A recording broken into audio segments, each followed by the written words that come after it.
এসছি। ফুচকা, আমি তো ভাবলাম দই ফুচকা আনবো। আনলে না কেন? তোর বাবাকে জিজ্ঞেস করলাম তো, তোকে জিজ্ঞেস করতে, তুই আমি তো বলেছিস বললাম জল ফুচকা। জল ফুচকা, ওই জন্য তো আনলাম না। তোমার জন্য দই ফুচকা আনতে। দূর, আবার আমার জন্য আবার তোর জন্য যা এনেছি সব একরকম। ঢালবো ঢালো। না তুই ঢালবি? তুমি ঢালো। পুরো প্যাকেট ধরে ঢেলে দিলাম। ফুচকা কিন্তু অনেকদিন পর আনা হলো না অনেক বাড়িতে। হ্যাঁ, এখন ফুচকা আনাই হয় বল। দেখাবা না? না, পুরো দাঁড়া।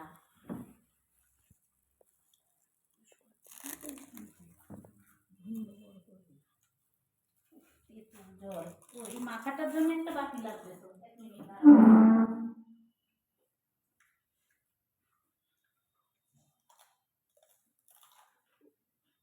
লাইটটা জ্বালিয়েছে। এই একটা বাটির মধ্যে এটা ঢাল।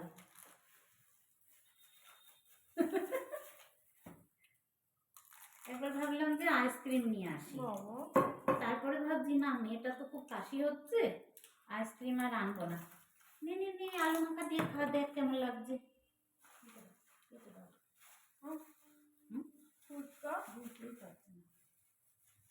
ফুচকা হচ্ছে এই আমার ওই জল দিয়ে আলু মাখা দিয়ে শুকনো শুকনো খেতে বেশি ভালো লাগে। না, আলু মাখাটাই ভালো লাগে। দেখি কতদিন পর ফুচকা খাচ্ছি।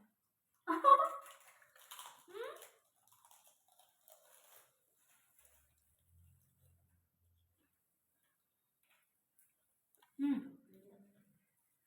ভালোই করেছে। জিজ্ঞেস করছে ঝাল কেমন দেবো, আমি ঝাল একদম কম।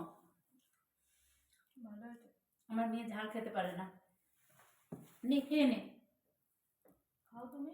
খাচ্ছি, আমার হাতে মাতে